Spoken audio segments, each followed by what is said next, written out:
السلام عليكم مشاهدينا الكرام. وكالة انباء العراقيه وجيرة العراقيه متجوله مع امين عام هيئه فتك فاطمه الزهراء.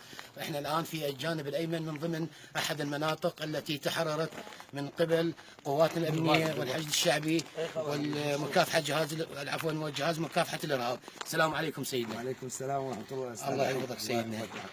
اريد تتحدث لنا على هذه المنطقه اللي تم تحريرها بشكل نهائي. استاذ علي، احنا خلال زيارتنا اليوم للاخوان المجاهدين الله يحفظهم محمد انت تشوف هسه هاي صورنا المنطقه بدون زحمه عليك، مصورنا خاليه الحمد لله والشكر. اخوانك المجاهدين حرروا تحرير بالكامل، والقوات المسلحه مسيطره على الجانب الايمن بالكامل ان شاء الله. ان شاء الله. وما هي الا ايام او اقل ان شاء الله وانه النصر. نسال الله ان ينصر قواتنا المسلحه الابطال اللي بيضوا وجههم بهاي المعركه. سيدنا ان شاء الله التحرير النهائي للفتح العراقيين يعني شفت ان شاء الله. انت هسه اليوم وين؟ انت بارض الموصل. نعم. اذا بارض الموصل اعتبر نفسك منتصر. هم بس انا الاحظ المنطقه امينه والحمد لله والشكر وتم تحريرها. احنا يمكن قبل لحظات خلال تجوالنا والمجاهدين بالعجلات الخاصه بهم انت شفت بعينك، شفت وضعهم، شفت اندحارهم ونهايتهم ان شاء الله. ما بقى ان شاء الله الا شيء قليل. قواتنا المسلحه، رجال الفرقه الذهبيه، رجال الحشي، كلهم قاعد يؤدون دورهم ببساطه. صورنا هذا البيت بطولة ان شاء الله.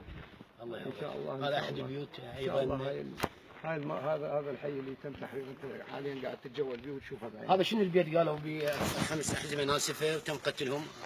هذا البيت هذا البيت تم معالجته. تقرب عليه.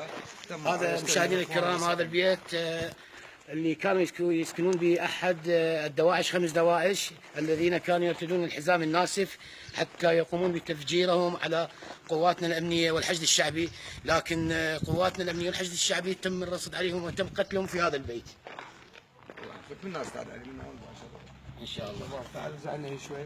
هاي المنطقه عندك علم هذا الشارع استاذ علي يعني تقريبا تطهيره قريب جدا صار ان شاء الله. بعدهم ما مطهرين 100%. الاخوان المنازل ما مطهره يعني بعد ما مطهره يعني مثل ما يقول 100%. لا اكو بيوت هناك ملغومه ان شاء الله.